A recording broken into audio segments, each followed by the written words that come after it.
So I have a here, and I have And Adam said something. no, it's right. Well, yeah, the Denver area. Yeah, so he is this one's cracked, so it's not brown color here. Right now. Working with exhibitions and museum But a lot of different artists. those exhibitions. Yeah, the other artists and so the museum of Boulder right now is a 2-year exhibition, government competition. And that's going to be until September. And Jared, of course, that is March. So, I hear you. I look at the art and not so much, are you the artist in all these? Yes. On every one of these? All of those, all of these. These are impressive. You know, and it's not only, I can say it's also the texture that you've created on some of these, you know, I mean, the texture makes it so, how do you approach that? Yeah, so this is the George Prayer. Yeah, so my wife got it 2 years ago. So now that we're Well, thank you for being here. This is really wonderful.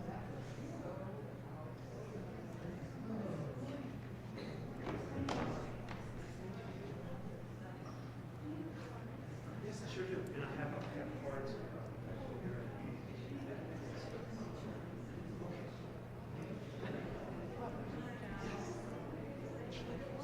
It's a part of our series.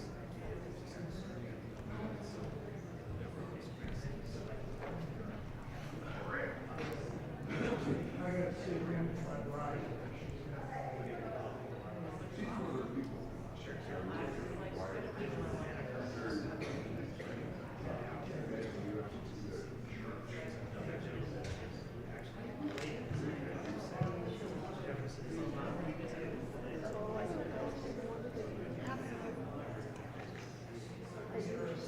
Get to my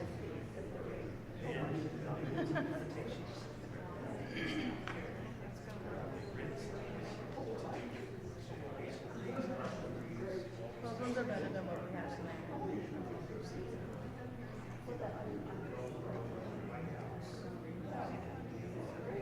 It just, it'll just hook for you. So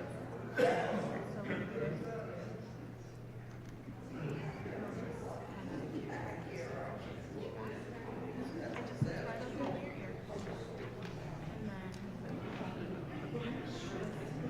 then this is the volume up, so it's at 30% right now, and it just goes up by 5 each time. And so you can just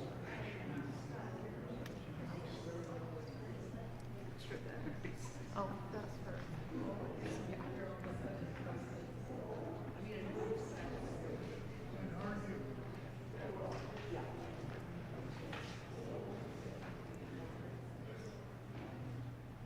You've got a lot of choices.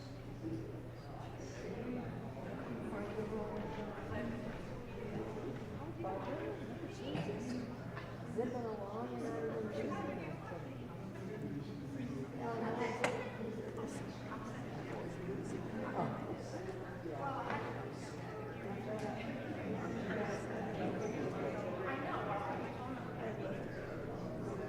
Well, in a weird way, that's sort of a good thing, because it means that you're not 100% compliant. You don't stand up and go, I need it. So that's sort of progress, except for you don't want to lose it.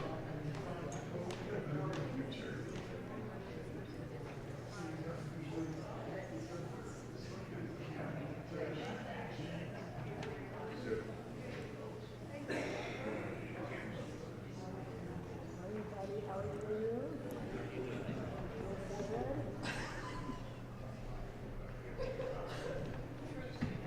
The choir always sits in the way back.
We're getting ready to get started.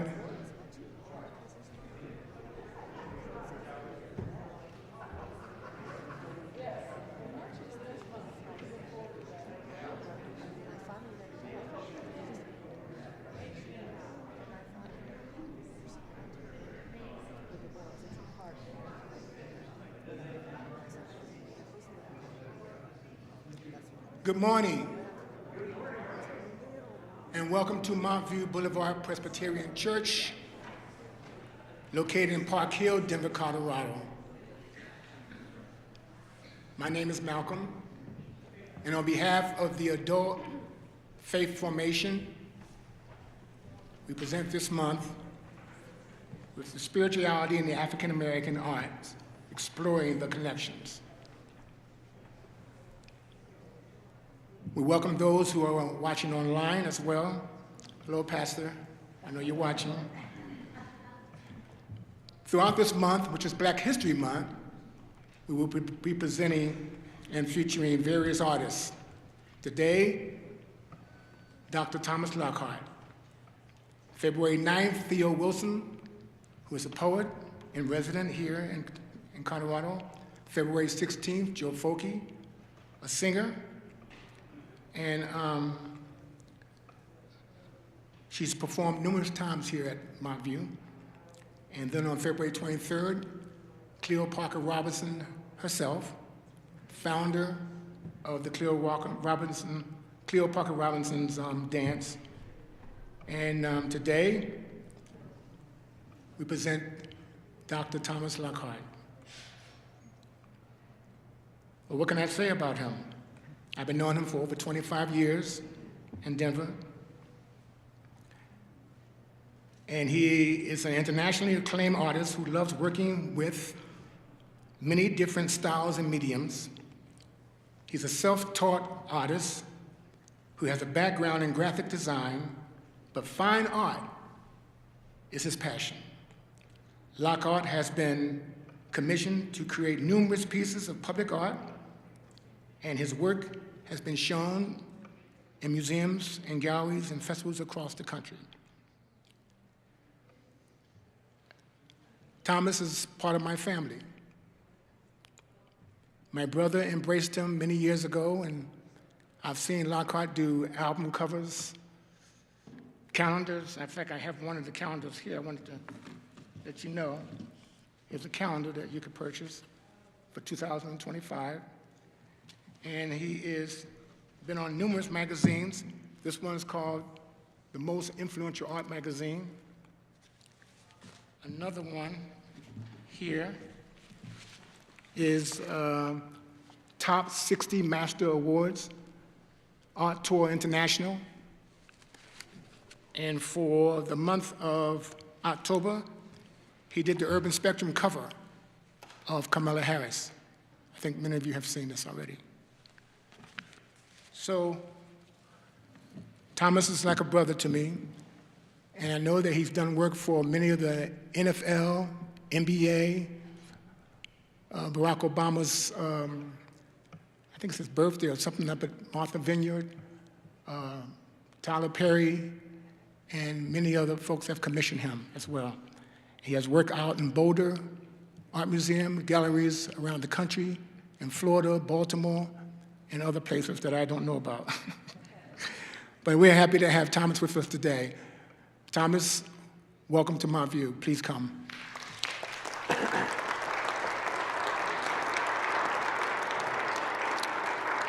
Awesome. Let me see. Turn that away. Good morning. Can everyone hear me? Okay, this is pretty cool. Haven't had a headset on before. Awesome. Put some of his stuff up underneath there. Good morning and good afternoon to people who are watching around the world and that are here today with us. Again, my name is Dr. Thomas Elias Lockhart. I am a Colorado native to the state of Colorado, so I've been here for a while. If I could, I would just like to open up with just a thanks of prayer, just briefly, just to say thank you to our wonderful God for allowing me to be here and to be able to share my gift with everyone. Our Heavenly Father, we just thank you for Montview Methodist Church for allowing me to be here, to display my work, to talk about the things that I do and talk about my life and my aspirations, to be able to display the gift that you have given me. I thank you to Dr. Malcolm, to the church members, and to everyone who has put everything in place to set everything up. I want to thank my beautiful wife that could not be here, but for her outstanding support, and for my beautiful and wonderful children. Thank you for protecting and keeping us, bringing us here today, that you will be with us throughout our week, and that you will just let us know that you are with us every single day in our life. In Yeshua's precious name we pray, amen. Amen. Awesome. So I want to first give a little introduction about my work. You've got to see a little bit of my pieces up there, and then I have my work here. I'll talk about each one of these images and how I put them together. I like to tell stories with the work that I do, and to give an insight and to give inspiration on the pieces that I create and about history. Over the last couple of years, I've been doing a little bit more with that, adding history into the work that I do and that I display. I'm an internationally recognized artist, and that is nothing but God that has given me that ability to be a self-taught artist. I always tell people, I said, whatever I learned from high school is what I took with me as I continued to grow. I went to college for graphic design.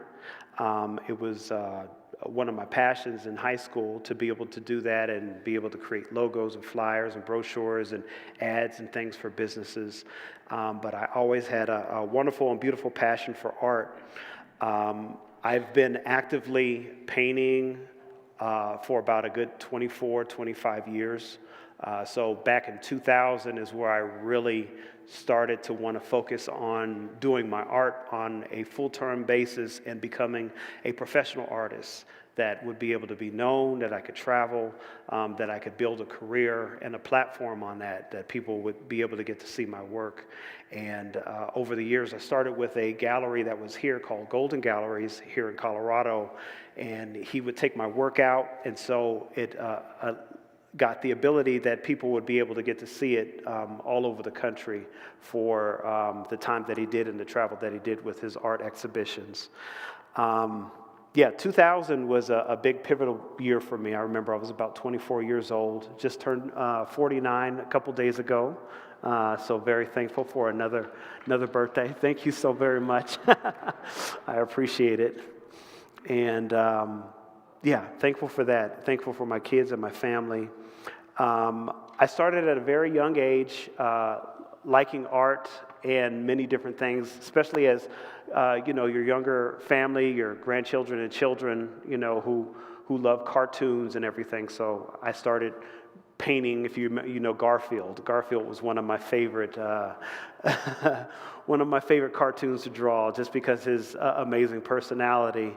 So I would start painting images of Garfield and many different things that I used to watch on TV, and just get inspired from that. And going through that process, going through middle school and high school, a lot of my teachers really took to me well and really sowed into my life to give me that, to move forward and to keep pursuing my art in my art career. So those people, my church members, and other folks that I ran into in life, saw that I had some talent. So I wanted to continue to grow that talent and to cultivate it so I can, get better as I got over time. So as in graphic design coming up, it was a little bit of a struggle coming out of college, trying to find work in my field. So I moved into different types of fields at the time. First, when I met Dr. Malcolm, I actually met him through his brother, Michael Pennington. And Michael Pennington was working at Church in the City. So for many years, for many of you who've been here for a long time, it used to be a Safeway back in the day. And then from the Safeway, they turned it into a church, and Michael was able to get me to do commissions on the exterior of the building, inside of the building, so some of my first murals and everything. And so he really helped me in those particular aspects. And Dr. Malcolm, I remember one of the first times we met was someplace off of Colfax. It was like a little eatery that we went to. So, and then over the time, I got to do graphic design for the Denver Urban Studies College, and put together things on that. And so all of those things helped build me and grow me with the art that I've continued to consume over the years. And I've always been a lover of art, a lover of different types of styles and genres. And so I would put a lot of those things into my work. And so I would work on Asian work, I would work on Native American pieces, and I still do. Lately, I've really been formatted more on the African American experience and the African experience, just telling stories that just have not been told, and knowing how so much that this African American experience is an American experience. So it's many different things that we've gone through and that we haven't seen or known. So I put those things into art creatively. So with many different platforms of the things that I use, I work on canvas, I work on paper, I work on wood, and then I do a lot of mixed media art, the 2D and the 3D. The 3D would be art that would actually kind of protrude from the pieces, that you would see some type of imagery. I've even, on one of my pieces, have taken a real fox fur coat, cut it up, and then I sewed it into the canvas where you can actually zip it and unzip it. And so, yeah, so I've been able to display in many places around the country. There is a big art festival that happens in December every year in Miami, and it's called Art Basel. Art Basel is one of the largest art shows in the nation. They have a couple other art Basels like in Sweden, I think in Asia, but the one in North America happens in Miami in the first part of December. There's a show that I do. There's several different major shows that happen. There's artists that come from all over the world, and many artists from all over the nation too as well. So you have galleries, you have individual artists, and I participate in a show called Spectrum and Red Dot. In this particular show, it has gallery spaces for gallery owners who display work from their artists, and then the other section, Spectrum, is based on solo artists. And the first year that I got to display at the show, I ended up winning the Director's Award, which was pretty amazing. I had no idea they had an award, but just to get this international acclaim was pretty amazing in the midst of hundreds and hundreds and hundreds of artists from all over the country. And that's where I had that piece. I sold the piece where the coat opened and closed. So I'd say I like to make art that people can feel, but actually feel it literally, that you can feel the art. I mean, you know, as we were young and youth, we love touching stuff and feeling textures and all these different things. And when we get older, our parents say, oh, don't touch that, you know. Of course, sometimes it's very expensive, but other times I like people still to be able to touch and feel the textures and everything, so you can kind of feel the aspect of the piece of what I do. So I love using different textures. I collage different types of papers into my pieces, and I always like to embrace, you know, the many cultures and things like that. From painting, I kind of mess around a little bit with photography. I love dance, so you'll see some of my pictures that will have ballerinas and different type of dance formats, just the movement of the body.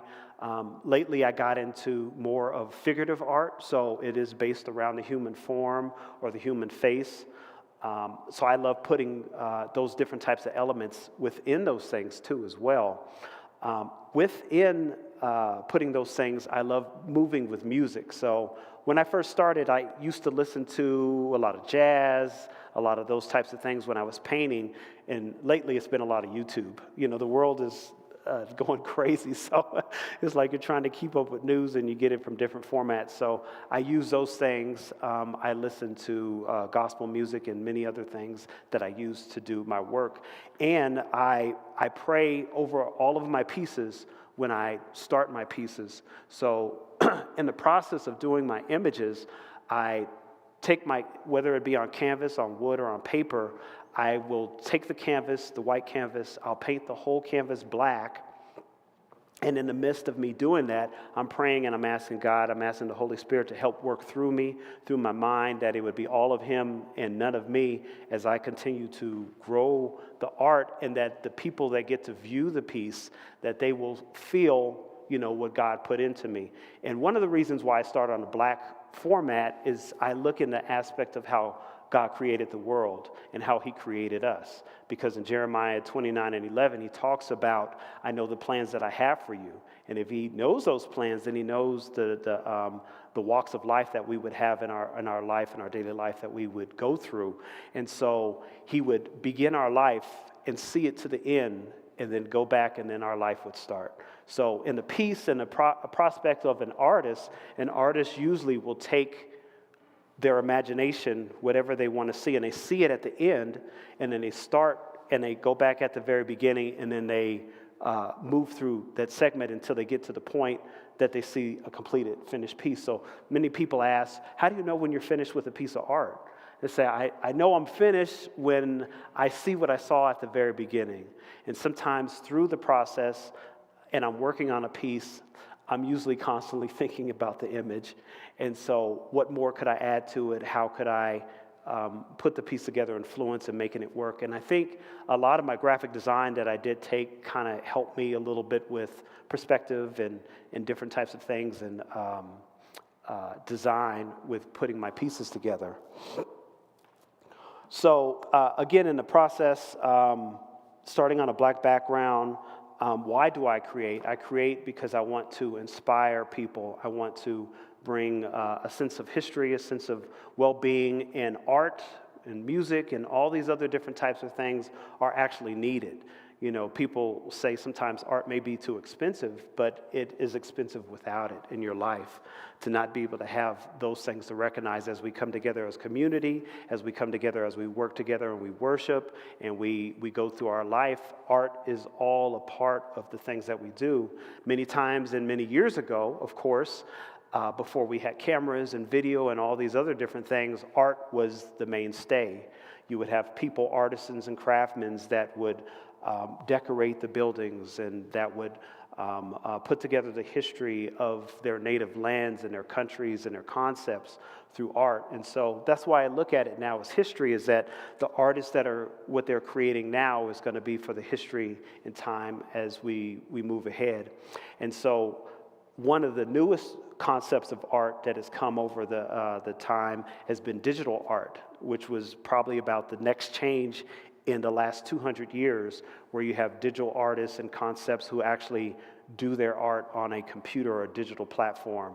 And then now AI is the big thing that we're all moving into, and AI is taking over a lot of those spaces. But I know that traditional artists like myself and others will not be lost, because we have the human form. AI can make this piece of art in about 5 seconds. For me, it might take me several weeks to put it together, but it's just you feel the actual involvement of the artist and the piece and the time and the effort that was put into. So I know that digital art and AI art will not take over that mainstay, because people still appreciate doing the workman of their hands. That will still be around. So narrating stories through the work that I present is important in bringing the stories that I have in my life and the stories that I find to the people who get to view my work. Murals, I love to be able to do. I think I have a mural at Central Baptist Church that's been there probably for about 12 years or so. 12 years ago that I did that mural.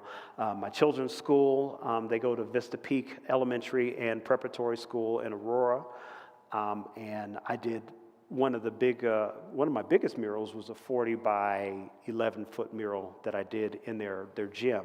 So that was awesome. I did it for the graduating class 2 years ago that they wanted to give back to the school. So that was their gift to the school of me doing that mural for them. I am a Colorado native. I forgot to say that. I was born and raised here in Denver, Colorado. I live in Aurora now. Went to college in Arizona, came back, moved to San Antonio, moved to Atlanta for a couple years, and I've been back in Colorado for about 24 years. Yeah. So let's see. Move to the next. That's the thing. This is a little bit of my my painting process that you see. So as I said, I start on a black background, and then I sketch the image. I work with oils and watercolor, pen and ink, and acrylic. Acrylic is usually my main base now because I love touching the paintings right away and moving through that. So pretty much, yeah, I think all of these paintings up here are initially acrylic base. And within the acrylic, it dries really quickly, really fast. Oil takes a little bit longer to dry. And I love working in oil too as well. It's just acrylic has been one of the things that I've really gravitated to. So in this particular piece, this piece is called The Lightbringer. And I started on this piece, I did this year in January. And so the black background that you see over to the left-hand side, that's the beginning process. So I will take the black background, I will design the image. Sometimes I start from my concepts, I'll do sketching because I want to kind of figure out what is this image going to look like, how it's going to portray. And then I will take my whites, my acrylic whites, and I'll do shadows and highlights. So I'll dilute the white to give more of the shadow process that you see like in the top upper picture. And then in this particular picture, I am moving where the white is actually dripping down into the black area. So I do that, and then I'm painting all of the white around her, and then the next part of the concept, I start to formulate her face and going back in with whites, blacks, and grays to move into her face. And then you see at the last end, I'm adding some more of the color. And then the final image that you see, I use in some of my pieces this dot pattern. I think I have a couple pieces that are out. It's like an acrylic drop, and I do each one of the individual dots by hand. So her clothes that she's wearing are about 5 or 6 different collage image pieces. Around her hair is the same thing. The sun, her feet are done by like this handmade paper that I used to make the ballerina slippers and everything within the image. Like I said, this piece is called The Lightbringer. Not Piercing Beauty. Just a little bit about the awards that I've won over the last couple of years. There is a magazine called Art Tour International, and I've been able to do a lot with this particular magazine over the years, which has absolutely been a blessing. Each year they select 60 artists from around the world, and I've been able to be selected 3 times for this awesome, prestigious aspect. This award they give is made in Italy, and it's colored with Italian gold and everything. And so it's just been a blessing to be one of the artists to receive this particular award. This is one of their magazines that came out in October this year. Later after you can come take a look at this particular magazine. And they had an awards for their cover art and their back cover art. And I am on the back cover. So the magazine is in about 208 countries, and then it's also in digital format. It used to be at Barnes & Noble's back in the day, but a lot of the magazines and stuff have gone to a lot of digital aspects. So the piece down here is the original piece. I'll tell you a little bit about this particular image. This is the female of an image that I did last year. The piece is called Roses Redefined. And so in this particular image, it starts at the neck because you see like there's an opening at the neck and the head. And in this image, these are cotton. And of course, a lot of us know some of our beginning in America from cotton. Cotton was one of the biggest things in America to help America move forward all across the world, which gave America its first dominance in the world stage. But in this particular piece, the cotton is saying that I can't be lied to anymore. I know who I am, and I know where I came from. And I know that my past was a lot greater than this. The roses in her hair represent her crown. her beauty, her strength, her courage, her newfound wisdom, who she is. And her eyes, as she's looking at you and looking into the future, she's saying that I'm looking at my future when I'm looking at you. And then at the bottom is dripping in excellence.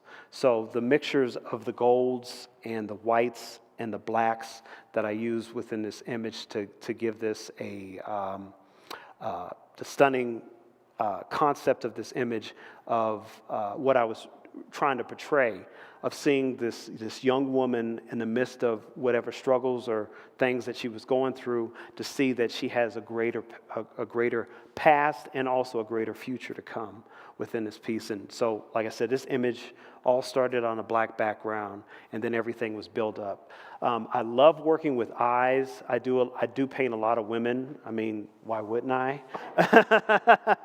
So the eyes in most of the pieces, I make them another color, and just to bring your eye to those particular aspects and working in those things too as well. This particular piece, I did this, I believe, around, what's the date on this? 2019. I thought it was 2020. I saw a speech, one of Martin Luther King's last speeches. He gave a speech at Riverside Baptist Church in New York many years ago, and I've been able to display my work there too as well a couple years back. But after that, he did another speech, and he was just talking about the different injustices and the different things that were happening around the world and the country. And some of the things that he said in the speech I never heard before, because most of us have heard, of course, the Free at Last, the I Have a Dream speeches, but he talked about another march that he was planning. Some people called it the Poor Man's March. Others was other march on inequality that we were facing. And he was saying, we are going back to the White House, and this time we're coming for our check. He talked about being, America saying you need to pull yourself up by your bootstraps, but he said it was very hard to pull myself up by bootstraps when I can't even afford boots to wear. And so in this particular piece, we talk about this 400-year struggle. 1619, 2019 was like a 400-year when the slaves, initially the first 19, came into, I think that was Virginia, back in the day. So there are 3 nooses on his hands, and then on the other one is a breaking of a chain, so just representing the first 300 years. So in this piece, there's a lot of concepts and everything that I have, and he's saying because of what happened here, we're asking for like reparations for the things that we never got paid for in making and consuming the country. Into the White House that you see, well, when you come up a little bit closer, I have a timeline in both of the trees that would be in front of the White House, and in the particular timeline starts in 1515 and goes all the way to 2019, which includes the assassination of Martin Luther King. And it shows that all the different things that we didn't get to participate in, of course, when they had Reconstruction, they put into place the 13th, 14th, 15th Amendment, because the first We the People Constitution Amendment did not include black people because they were still considered 3/5 of a man. And so they weren't able to participate in many of the things, getting into the Army, being able to own homesteads, being able just to live a life and have families too as well without being, sold in many other different aspects. One of the things that have just recently come out, I've known about it for a couple years, but when Martin Luther King was killed, he was shot on the second story floor at the hotel that he was staying at, but he was still alive. And then he was taken to the I think it was St. Joseph Hospital. And from what I've heard from the people and the nurses that were there, that he did not die at that particular time, that he was actually suffocated by doctors. So you can probably find a lot of these things online right now. Currently, there are some people that have been talking about these particular things. I don't know what type of quality of life he would have had, but they wanted to make sure that he was not going to continue to live. So while he was probably on life support, they were saying these doctors actually came in and suffocated him with a pillow. In this particular piece, I did this piece in 2020. This piece is called The Body of Christ. In this particular image, this one is based on all the beautiful colors that represent the body of Christ. White, black, green, purple, all the colors that we come in. And in this particular image, I didn't initially come up with a concept. It was a great friend of mine. His name was Rick Parros. Rick Parros played for the Denver Broncos in the Crush. Many of you guys understand the Crush back in the day. And he was playing when John Elway was playing. He was one of the running backs. And he had this idea. And while he was talking about this idea, I was imagining these hands. I was imagining these feet. And I said, oh, I think I can kind of put that together. So I went and did some sketching. I had my children. I used some of their hands. I used my hands. I used my father-in-law's hands. And then I also found feet, too, as well, to reimagine the way the cross was, where it talks about the body of Christ. What were you saying? I can use your hands, too, as well. And so the hands represent everything holding together, because when it's in the Bible where it talks about how can you negate the eyes or negate the feet or negate the hands, because all of these things work in conjunction with each other to help move the body of Christ forward. So in the particular hand up at top, it's actually holding the crown of thorns. And then in the hands, what I like to do with the pieces that I do, I'll add some other different textures so you can actually feel the hands and you can feel the feet where he was pierced. And then adding that, and then you can see the nails too as well. The 3 nails that were used in the hand. Some people debate whether it was in the wrist or we know the hands too as well. Whether it was a cross, whether he was on a stake. All I know is that he died for me, and so that's the most important thing.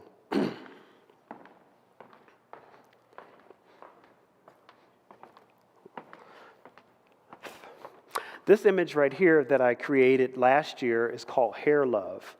And I painted this piece on wood. This is a reproduction like an embellished clay of the original, and it's a little bit larger than the original. But I went back and I put textured on here with the earrings. There's a little bit of handmade paper that I put back into here, and then I did a gloss coat on this canvas piece that I did. A couple years ago in America, we were debating over hair. There were, through our congregational aspects, Congress, they were trying to pass these laws called the Crown's Freedom Laws.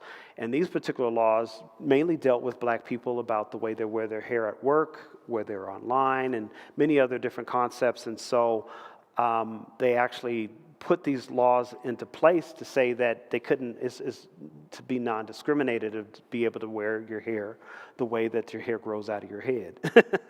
And so I did this piece in celebration of black women, of just in their natural state of their particular hair. I was talking to Dr. Malcolm in my studies, finding out a little bit different about the hair of black people, of the way it works, because we were mainly designed to be in the sun, and so with a lot of sun you're going to get a lot of heat, and there's going to be a lot of heat on your head, so our hair is very curly to be able to withstand a lot of those heat aspects. And within that, the hair actually separates, the pores open up and allows that the air to breathe, and to breathe through the hair into the scalp, so then we can continue without our day while we're working outside, especially when we were in the fields and many other different places too as well. This particular piece is called This Time I'm Picking Me. So the piece is not based around the cotton at all. This woman is in a cotton field, but she's holding a basket full of gold. And she's saying that for so long we have given so much to so many people, and we've completely forgotten about ourselves. And so she's saying, I have to take this time to concentrate on me and to make sure that I can continue to move forward. And then once I get myself together, and as I'm getting myself together, I can continue to do the prospects of my life. I think it was last year, I saw this video of this, I think he was a Indian man. And his mother had told him, she said that if you are ever in any trouble, if you ever have any issues that you're into and you need help, he said, go to an older black woman. And he said, because they have a nurturing spirit and they will help you. And he was really right. He said that my mother was right. I was in a time of need and I went to an older black woman and she helped me. And she nurtured me and she gave me whatever that he needed, and the feeling or concepts of the things that he was going through. So in this picture, it's talking about the life of her growing into the knowledge of who she is and where she's going at a time. I'm also in an international documentary called The Masters of a New Era, The Titans of a New Era. And this magazine, again, Art Tour International, this was the first time they did this concept. They picked 10 artists, and I'm blessed to be one of these particular artists to be a part of this this event. They did individual documentaries on each one of us. And these are artists from all over the world, and they picked the first 10. I happened to be in that group, which is pretty amazing. So on a platform called Vivid Arts Network, can be downloaded and watched on your TV. You can download it on your smartphone, and you can watch the app of all of these for free, Vivid Arts Network. And so it was just a blessing to be able to talk a little bit more about my work, my concepts, and the things that I do within the documentaries. I was blessed to get an honorary doctorate in arts and culture from Denver Urban Seminary and Denver Institute of Urban Studies and Adult College through Dr. Malcolm's establishment. And for the work and the design and the history and the things that I do, that I sell, that I talk about with my art. So I'm extremely grateful for that. Last year, I also, or was it last year? It was the year before. I was able to get from Salute to Excellence in Education, a Lifetime Educator of the Year award. That was absolutely amazing, very humbling to be able to add that in the things that I do. Also, last year I made it on the cover of Marquis Who's Who in America, their Millennial magazine. I was the featured cover person for them. And a couple years back, there's a film called Who's Who, A Chronicle of Racism in America. This film went through the different processes of the film festivals and won several awards and got quite a bit of acclaim for the work that Jeffrey Robinson, he was a 40-year attorney for the ACLU, and he went around the country, and he took about 7 years just gathering information, found out so many different things he didn't know about our country and our history, and put a lot of those things into this to this film. So it was on Netflix for a while. You'll probably find it on some of the other ones like Tubi and Hulu and things like that. And you can also, if you still have a DVD, you can buy the DVD and check it out. But I was commissioned to do one of the pieces that I have up there for the film. So that was pretty awesome. The magazine that you saw, the Denver Urban Spectrum just recently, I'm also a part of the Museum of Boulder currently right now. It's a 2-year exhibition that was a proclamation from our governor that he did.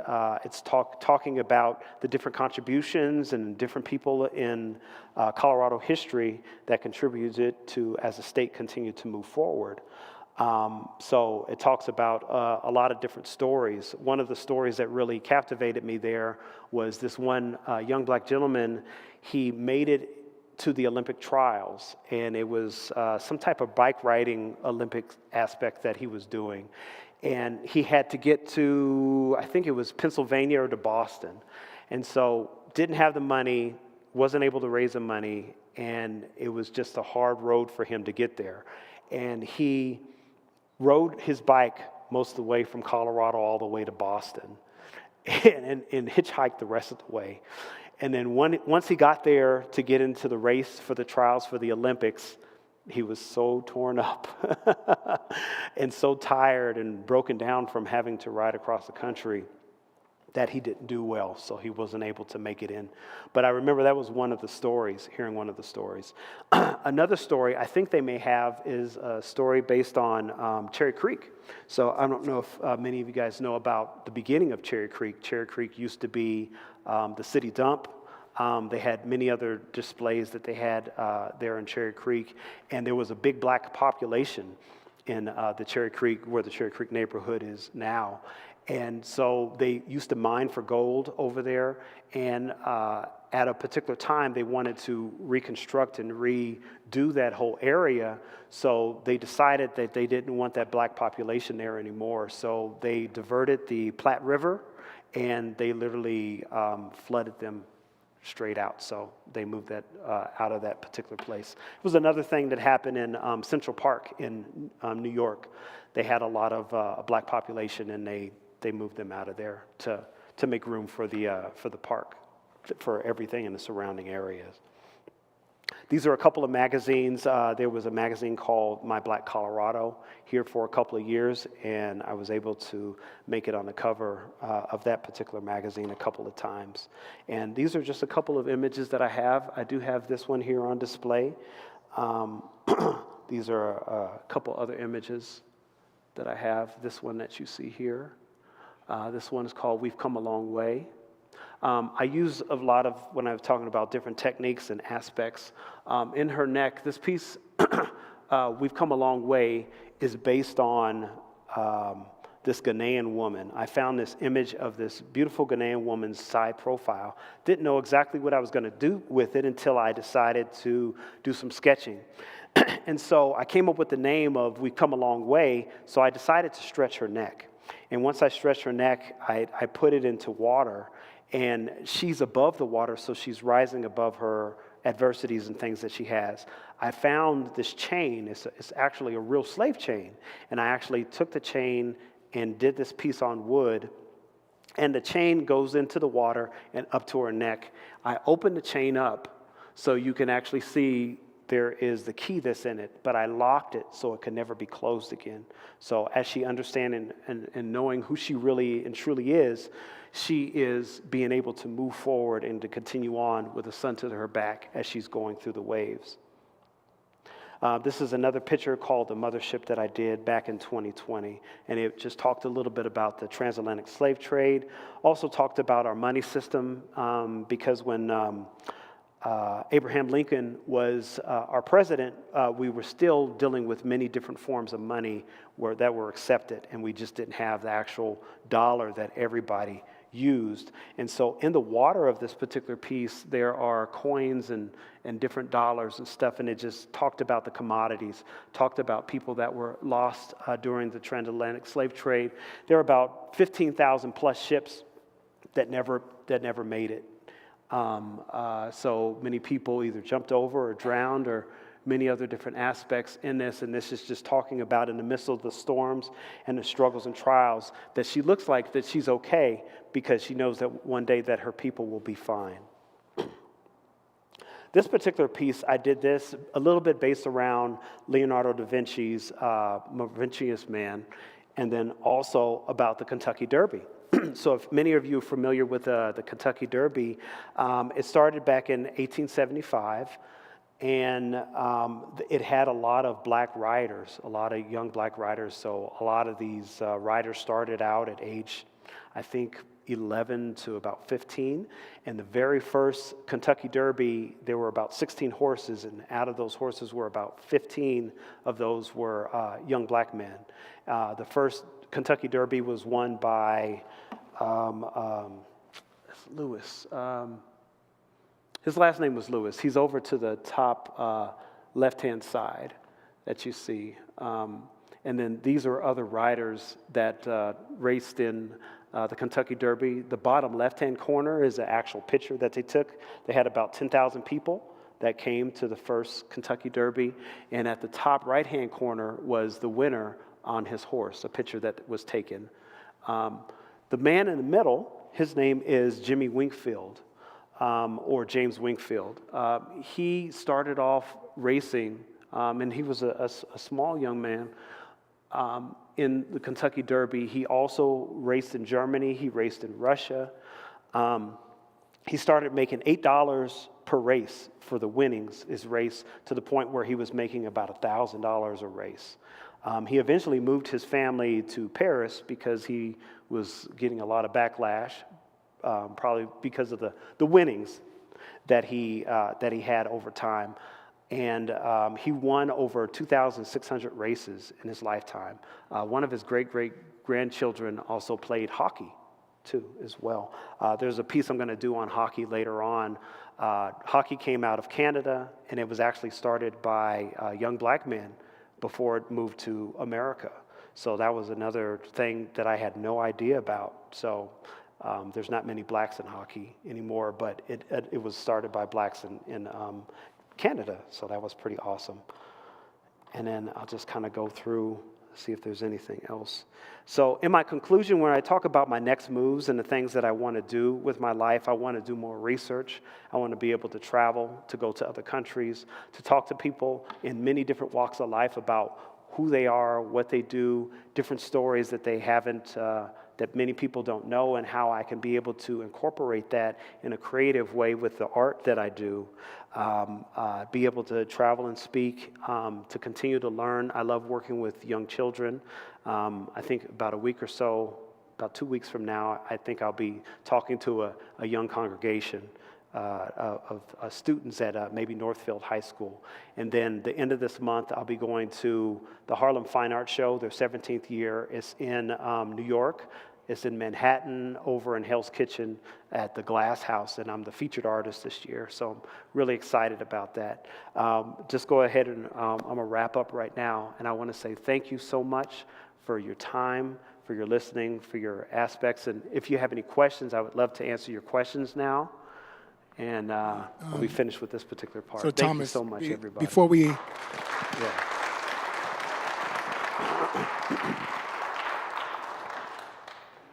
Amazing artist.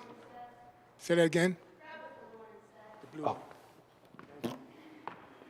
Before we do that, we're going to ask our executive pastor, Jason, to come and say a few words, then we'll open it up to you all.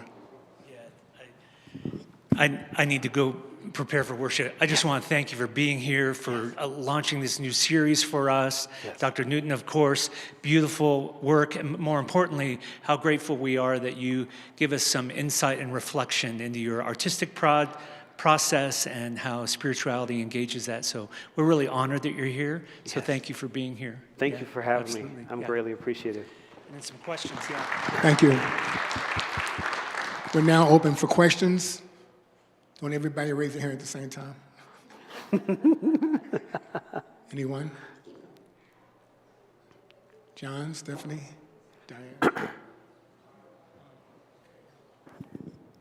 Hi, I'm Ellen. This is, wow, very powerful. Thank you so much. I was really curious about a picture depiction you showed during your presentation where you started showing us the process of how that particular one spoke to me. Yes. And I was wondering around the head, you had Yes. like 3 hands. Yes. And if you could tell us the story around that. Yes. So Thank there's a you. gallery that I'm working with out of Kentucky, and that particular process of that imagery was about the hands reaching towards the sun. And it was, like I said, it was based on the way our hair grows. It says, why does our hair grow straight up? And my term was because it's reaching towards the sun. So the hands are actually reaching back towards the light that gives the hair the ability to grow, the oxygen and all those things, and kind of giving thanks to God for the aspects of life. So the light bringer represented because she's kind of almost like grabbing the sun, and the sun just gives life to everything.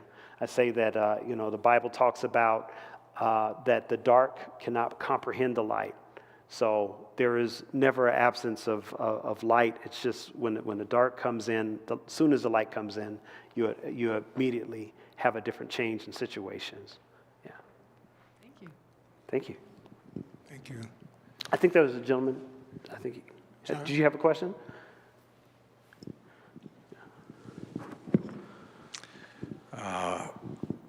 Thank you for your art, and all that you share with everyone. My question is, how easy is it to make a living as an artist in Denver? I forgot to add that part in. Oh my goodness. Well, I think as you get a little bit more creative with everything, it can become a little easier. But the way with technology is moving, a lot of things are based on social media. So in those particular aspects, you have to get a little bit of creative, and then also find people that are really good at marketing, because you can be an absolutely wonderful, amazing artist, but if nobody knows who you are, you're not going to be able to get out there. And then you can be an artist that it's, so-so lacked your work, but they really put a lot of marketing and imagery behind you. You can catapult to many different aspects. So there's been times over these last 8 years where I've been full-time, where it's been like, ooh, this is kind of a struggle, because this is it's almost like commission-based. And so art, I believe, is based on emotion. And so sometimes it may take a person about 3 times to see that piece of art before they decide on if they want to purchase it. But it's like they get the emotional attachment to the art and to the artist, and then they feel whatever is connected with the art. So that's why I say I pray over my work that I can continue to keep doing it and keep moving forward. So it's not always easy, but I believe it's worth it. Yeah. I remember you telling me that you applied for the Cherry Creek Art Festival. Oh, yeah, third time. And Yeah. was never ever accepted to get Yeah, I into didn't it. get accepted again, so but that's okay. But, But they have like 2,000 something people that apply for the show, and there's several different categories, and so they have I think they had 2,065 people who applied this year. They have 204 booths. 20 of those booths go to people who had been before, and then the actual whoever was the featured artist of that year. And they have 5 judges.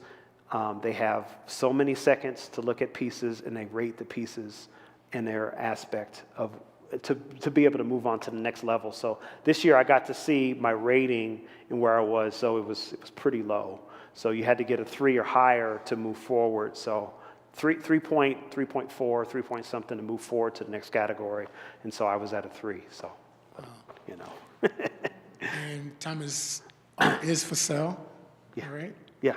Is for sale. Yes. All the pieces for sale that are here. Yeah.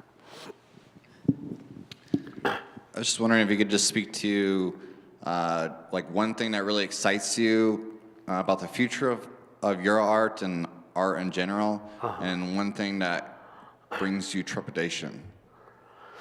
Oh my goodness. The trepidation would probably be the things that we're we're dealing with in life. But, especially with technology and everything, we're able to find the truth quicker, faster, and it's up to us to be able to take that truth with us, or to continue to live in, whatever obscurity that we may be living in, and coming together as people to realize that we're not just people of many different cultures and different races. I believe that we're all a part of the same race. We bleed the same blood. We have the same oxygen, and we have a lot of the same insights about peace with our families.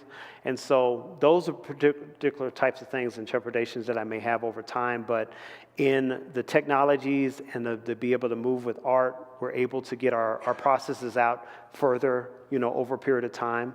I just signed a contract with a company out of London, and they're excited to be able to use my art, and they work with corporations like Netflix and Coca-Cola and all these different things, and interior decorators and museums and galleries, to be able to help them find art to be licensed in many different places and formats. So yeah, there's a question, right? No, it's fine. Coming to you.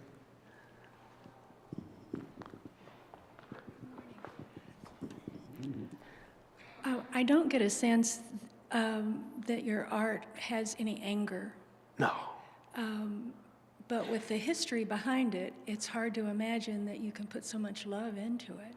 Oh yeah. How do you maintain that sense of that you're not painting angrily because of the history that's behind it? Yeah, I look at the process of God, that He knows what we're going to go through in our time. And I kind of believe that we eventually, in our spiritual aspect, that we, and the things we've gone through, we kind of signed up for this in a future past time before. And I know that we are greater than the things that we've done or our ancestors have done in our past, because there are some horrendous things that have happened over the centuries because of the color of people's skins or where different people live and different classes that we have. We have hierarchies with kings, and now we have presidents and congressmen and women. And, you know, it's important for us to not dwell and hold hate, but to show love in those particular processes. And since I try to live my life based on Jesus and his love for each other, that there's always still time to change those aspects in each of us. Yeah. Let's give Dr. Lockhart a big hand. Thank you for coming out and doing this for us today. This is fantastic. I just want to give you a little opportunity to see some of the art in the back if you hadn't, or come up front and see this here. Thank you again for being here. Yes. She has a question. Yeah. Oh, she's there. Janet?